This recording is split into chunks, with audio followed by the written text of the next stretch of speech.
Hey everybody, welcome back to another episode of Coast to Coast on the Her Hoop Stats Podcast Network. I'm Crina Mustafa alongside Calvin Wetzel. We got a lot to get into today. We're going to be talking parity in college women's basketball. We're going to be talking about the net ratings that just came out from the NCAA. And then, of course, some games to watch at the end. Cal, are you ready? First pod of December. I'm ready. Oh, that's right. It is the first pod of December. And we are officially 1 month into the college season by the time this pod comes out on Wednesday, December 6th, which is kind of cool to think about. Perfect. Exactly. Let's go. So first, Cal, before we get into the rest of the show, I do got to ask you, because you did go down to watch Illinois State versus NC State. How was that? It was so much fun. Like Illinois State lost by 18. That's what it is. NC State is an incredible team. But like Birds competed. It's all good. That team's just got a lot of size, a lot of athleticism, a lot of talent.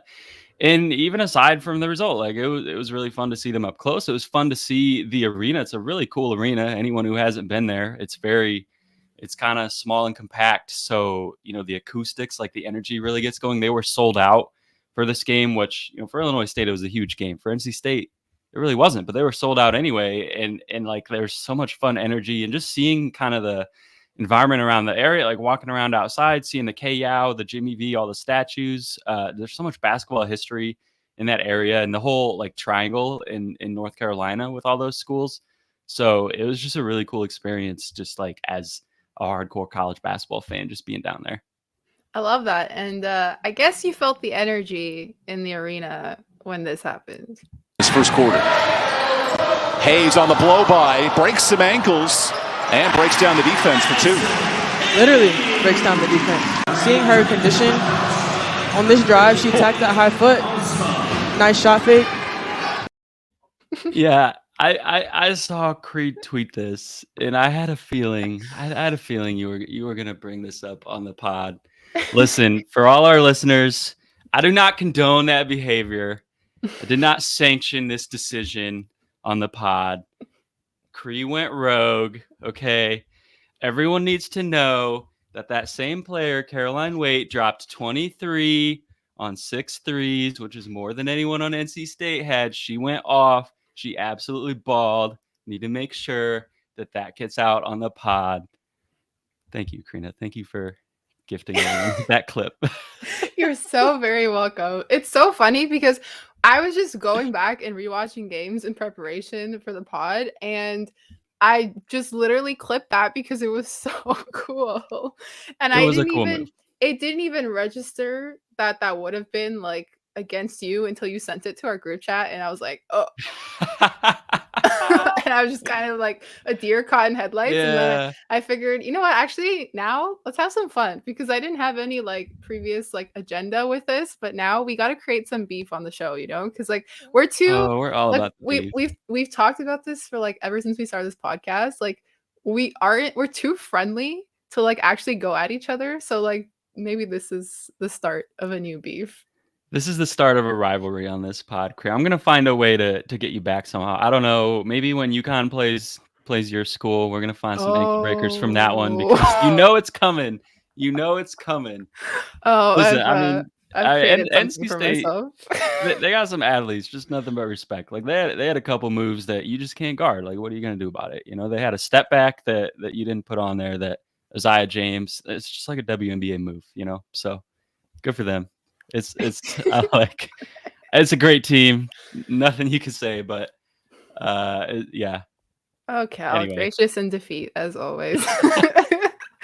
Anyway, I'm glad to hear that it was a lot of fun. I think it's so cool that you just have like these opportunities to be able to go and watch college basketball in your country. The only time I get to do that is when I go to school. So yeah, no, that's super cool that you had a lot of fun. When is that game, by the way? It's December 20th. Okay, couple weeks. Yeah, it's coming up right before the holidays. So I'm excited for it. I can't remember what time it's at. I should probably know that, but we will preview that as we get a little bit closer to it. All right, let's move into our headline of the week, which was prompted by this tweet from across the timeline, where It was another stat about UConn being outside the top 15 for the first time since 2005 and its lowest ranking since November 30th, 1993, when they were number 18. They go on to say that it's the first poll without either Tennessee or UConn in the top 15 since February 24, 1985. And we've seen a lot of stats like this kind of pop up in the last couple of weeks. And it's something that we've kind of talked about a little bit in terms of like UConn not really being that team that's just dominating everybody and there being a little bit more parity. But now that we're officially a month into the season, is it fair to say that based on like these rankings and these results that what we're seeing is parity in college women's basketball as opposed to like teams just figuring it out early in the season? Absolutely. Like in UConn's case, they dropped pretty far in the rankings by their standards, but look at the 3 teams that they've lost to. Like, those are all elite teams. Those are all top 5, top 10 teams. Yeah. So it's not like UConn is falling off the map. It's just that a lot of other teams are catching up, which is parity. And that the same can be said, I think, across like any result like this. Who was the other team in that tweet again? Or was it the next tweet in that? It was Tennessee. Tennessee. Yeah. Same deal. Tennessee's maybe fallen off a little more than UConn has, but Tennessee's played a tough schedule too. And I like sometimes in this era of women's college basketball, like you just get beat. Where there was an era not that long ago where there were some teams that would never get beat. You saw some 40-0s. It wasn't that rare, but now we don't. I mean, South Carolina came really, really close last year, but they didn't get there. We just don't really see the 40-0s anymore, which is exciting. Anyone can lose on any given night, and we still have some undefeated teams left right now, including South Carolina. South Carolina is still pretty clearly the best team to me, but even they got tested a little bit the other day with North Carolina. I don't think they're going to go undefeated either. I think someone will get them, and they might win the national championship, but I think they're going to get got at some point. I think everyone will. Yeah, and I think that's definitely something that I've noticed, that even though a lot of these teams still remain undefeated, if you go and you watch their games, they're pretty close, I would say, against a lot of different teams. It's just a matter of like who ends up executing down the stretch. Like that game, I think it was South Carolina versus Duke, where it was so close the first 3 quarters. And then the last quarter, South Carolina outscores them 22-9. And it's just like, oh, okay. Well, this game is just all of a sudden over. But up until then, it had been very close. So I think you're seeing a lot of those types of games as well, which is why a lot of teams are still undefeated. But like you said, like South Carolina also seems to be the best team right now. If you had to pick a team out of this week's rankings that kind of best describes that parity, who would it be? I'm going to give you 2. I think Colorado and Stanford out of the Pac-12, because when you look at some of their results, that like parity just means you never know what's going to happen, right? And Colorado comes out of the gates, beats LSU pretty easily, who was number 1 at the time. And then they lose to a good NC State team that we just got done talking about by, I will point out, almost the exact same score that Illinois State lost to them by. When Colorado was number 7 in the country. By 18 points. In Stanford, same deal. Dominate a great Indiana team in the first week or 2 of the season. And the other day, they gave up almost 100 to Gonzaga, who's an excellent mid-major, but they weren't really competitive in that game. You're seeing these teams that on any given night, they can dominate a good team, or they can get dominated by a good team, or they can go toe-to-toe and play really close. You just don't know what's going to happen.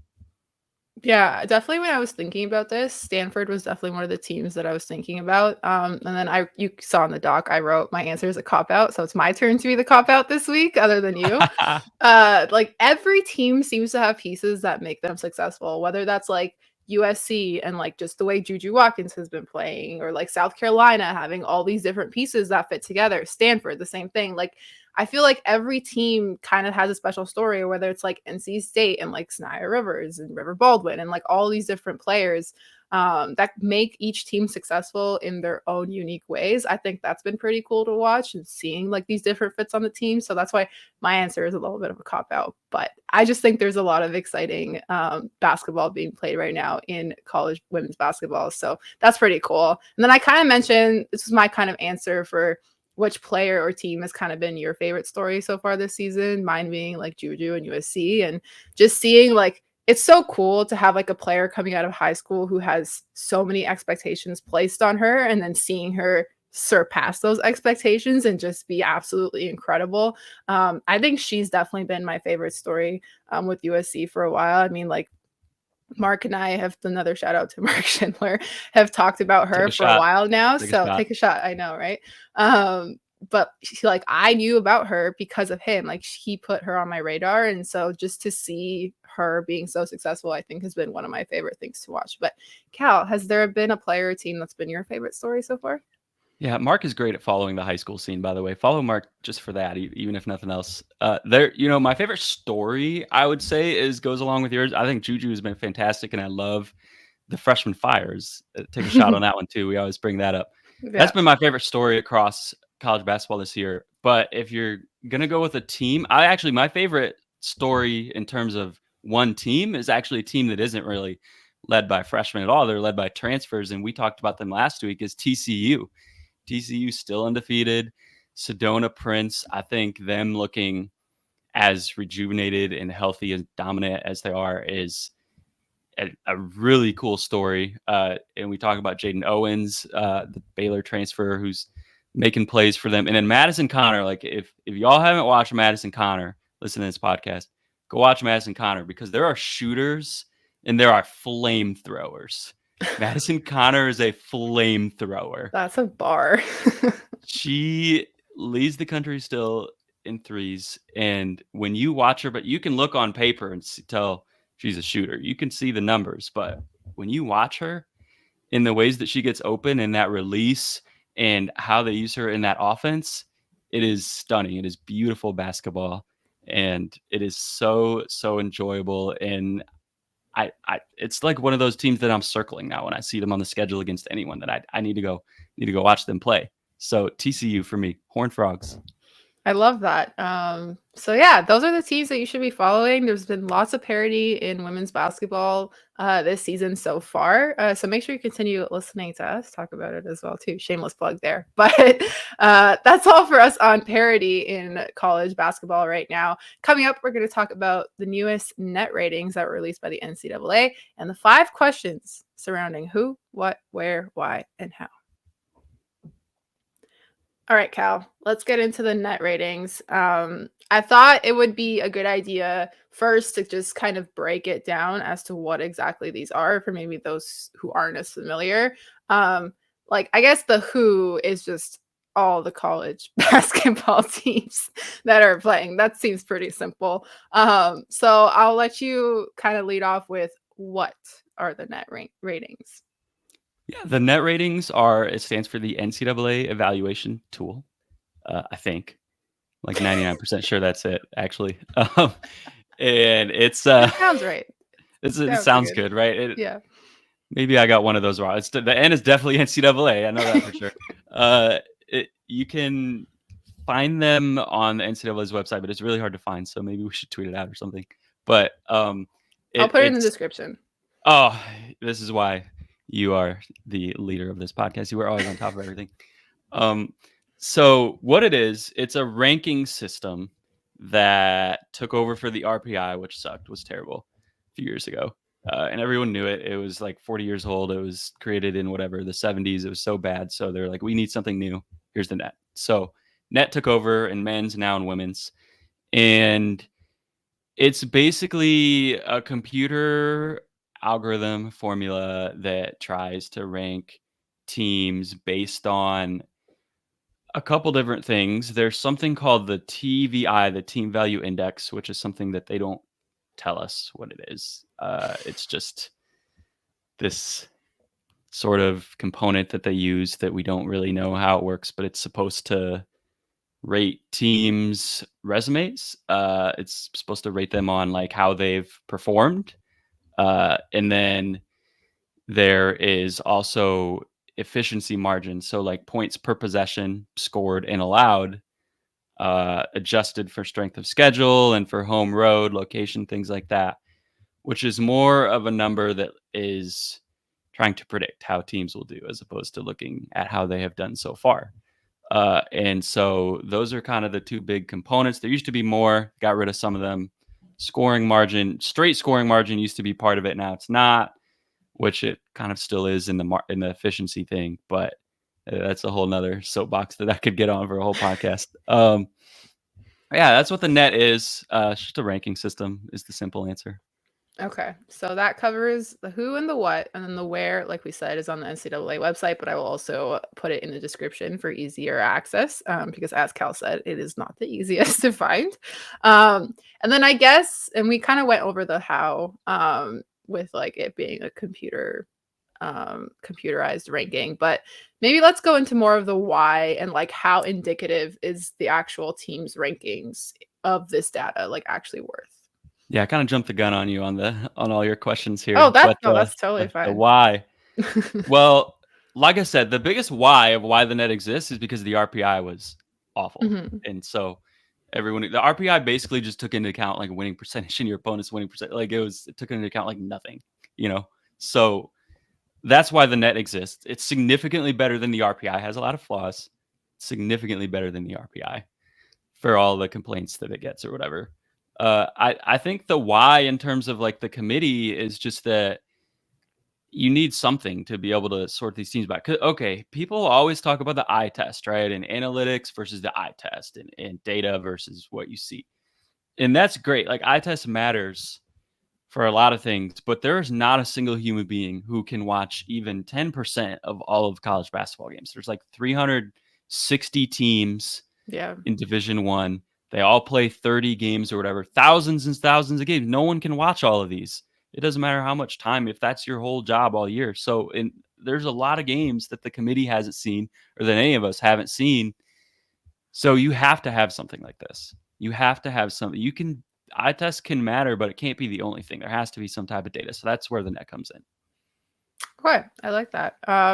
Let's now dive into more like the specifics of the actual teams that are on these rankings. I know off the top of my head, South Carolina is number 1, which I think everybody can agree with just based on how they've done so far. But other than them, which teams on these rankings do you think match their number? And then let's compare it to the Her Hoop Stats rankings as well. Yeah, Aaron's gonna love that we're gonna bring up the Her Hoop Stats rankings here. That's where we're getting into it. South Carolina is definitely correct. Number 1. The net got that one right. I think any reasonable rating system, Her Hoop Stats ratings have South Carolina number 1. AP poll has them number 1. Anyone who knows anything about basketball has them number 1. I think when you look at the top, I want to say 5 or 6 or so, they're not quite in the same order, but they're all pretty close. Net has Stanford number 2.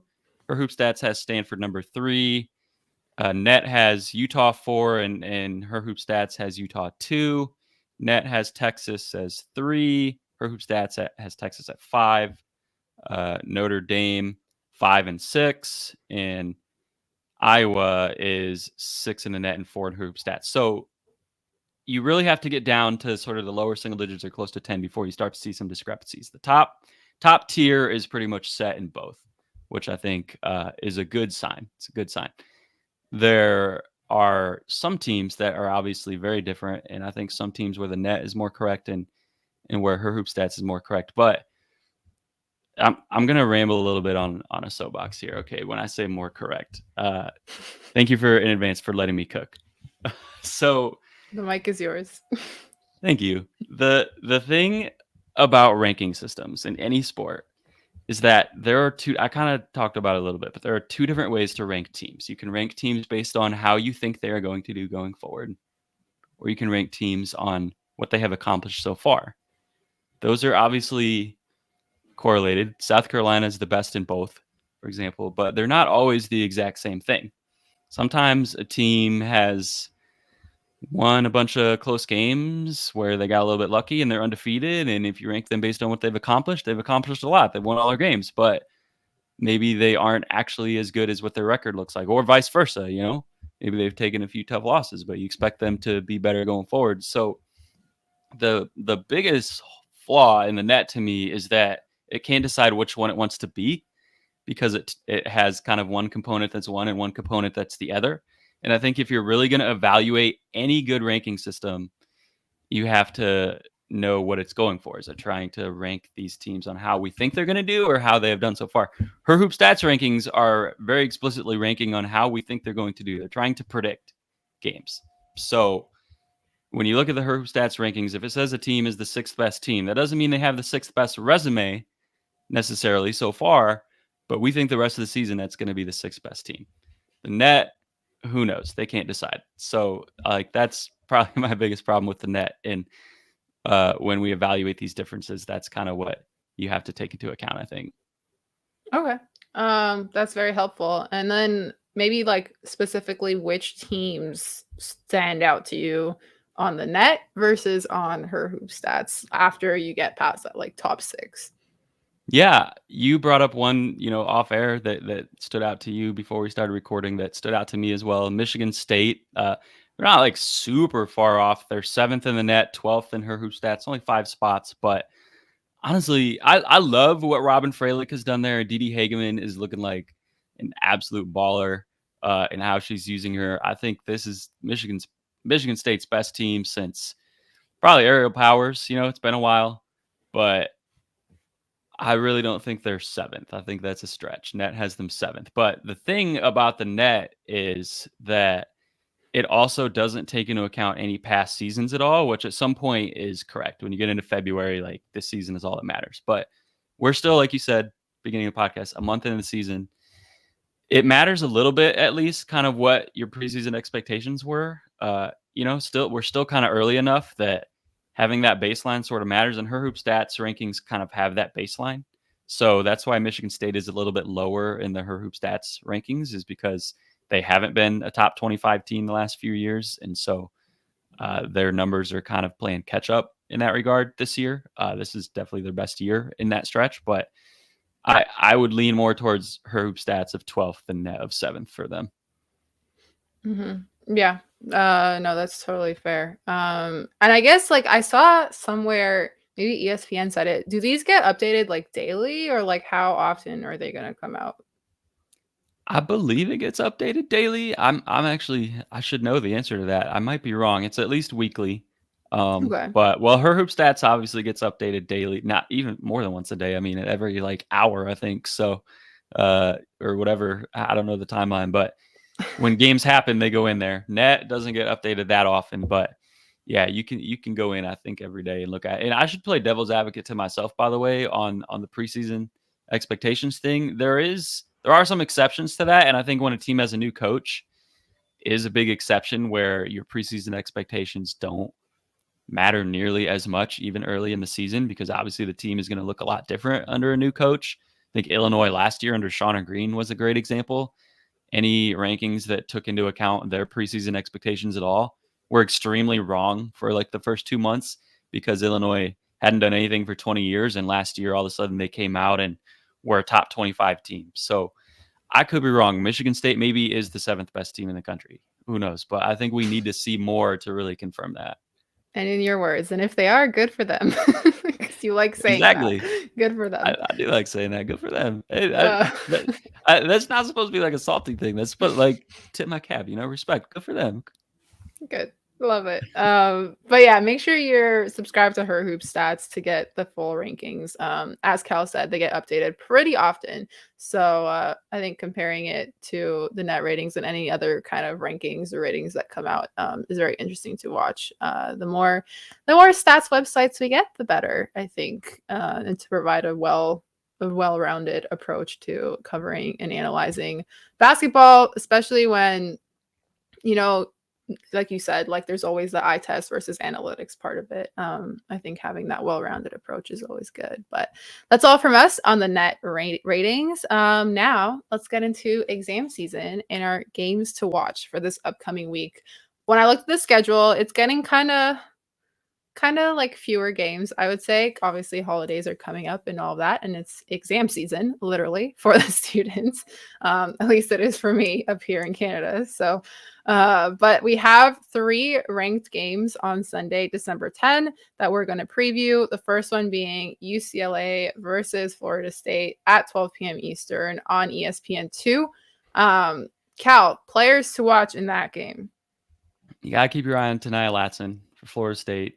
She had a sensational freshman year. She's been pretty good this year, but she's struggled a little bit. Her shot hasn't been falling so far. A little bit of a sophomore slump shooting wise. So that she's going to come out of that. It's only a matter of when, not if. And it may be this game. Florida State probably needs it to be this game if they're going to beat UCLA, because UCLA is right there behind South Carolina's top teams in the country. So you need your stars shining and you need your shots falling. And that's the player that I really think you got to focus on in this game. Absolutely love it. So that's at 12 p.m. Eastern on ESPN2. Our next ranked game is Utah versus South Carolina at 2:30 p.m. Eastern on ESPN. And like I said last week, I'm very, very happy when these games are being televised on channels like ESPN because it means that I can watch. But for Utah and South Carolina, what specifically are you looking for from each team? Well, first off, I'm sick of these injuries. Gianna Neepkins for Utah, hate it. Out for the year. Another one. Can we stop with the injuries, basketball gods? I'm throwing up some. I don't know what the word is. I don't know what I'm trying to say. Yeah. Please, yes, Please. please, no more injuries. Yeah. Gutted for her. Gutted for this team. This team looks like the best team they've ever had. They're so good, and I hate that this came when it did, and I hate it for her. But this is still a really good basketball team. They move the ball so well. They can really spread you out. Their offense is as good as it gets. And so, and it's a fun offense. So is South Carolina's defense going to be tested? I do think South Carolina has the edge, even if Neepkins were playing, but you're going to have to see Camila Cardoso, I think, come out and guard on the perimeter a little bit with Alyssa Peely hitting threes. Like I said, they really can hit threes from all 5 spots. So South Carolina is going to have to defend that. And I think on the other end, Utah is going to be giving up some size as well to Cardoso in the paint. So, I mean, everyone kind of does, but, Utah in particular, I think. So how they guard that is going to be interesting as well. Yeah. You talk about on the defensive side, even on the offensive side with South Carolina, I've just been so impressed with their playmaking.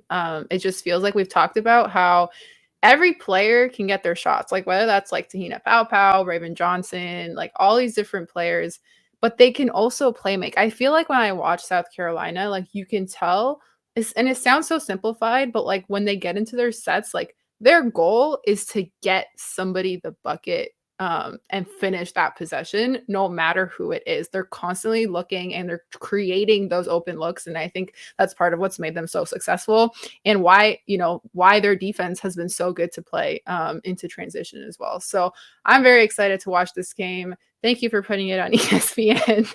I'm excited to, or I guess, yeah, I will be because I'll be flying on Sunday, but I will be landing in time to watch that game. So I'm excited for that one. And then our third matchup will be following that game, North Carolina versus UConn at 5 p.m. Eastern on ESPN.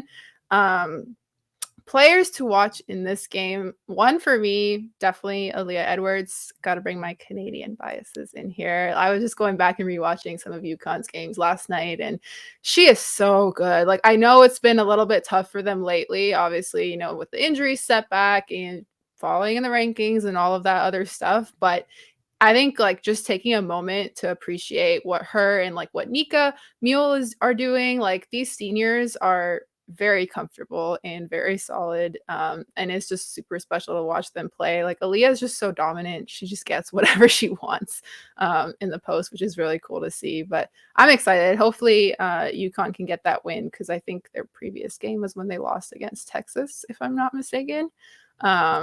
But yeah, that's what I'm looking for. Are you looking for anything in this matchup? Yeah, well, those two that you brought up, and especially Aaliyah Edwards, I think, like you said, are huge because when you talk about the injuries UConn has gone through the last couple of years, I mean, Nika missed a game or two, but she's been in there for the most part. Aaliyah's been in there. Those two have been kind of constants, steady rocks for this team that has otherwise not had that. And so they've developed a lot of valuable experience that way, and someone, especially Aaliyah Edwards, I think, in a front court that it's kind of she's the focus. So that's really who I would be watching too. But to not steal your answer, I'll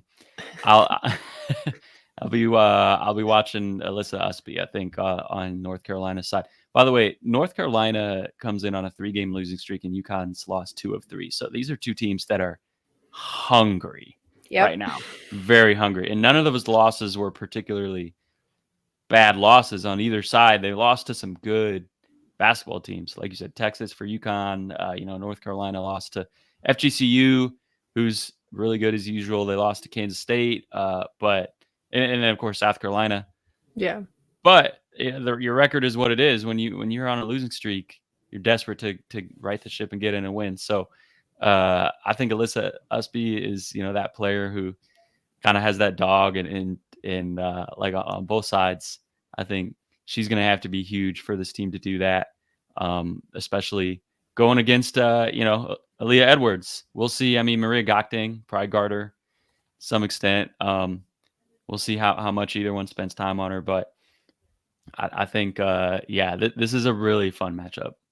Yeah, and even on that note too, like with the losses and coming in hungry, I think, and maybe players can speak to it differently if they feel a different way, but I think when you have losses that are against good teams that, you feel like you could have done better, I almost feel like that motivates players even more, especially because this is going to be such a big matchup as well.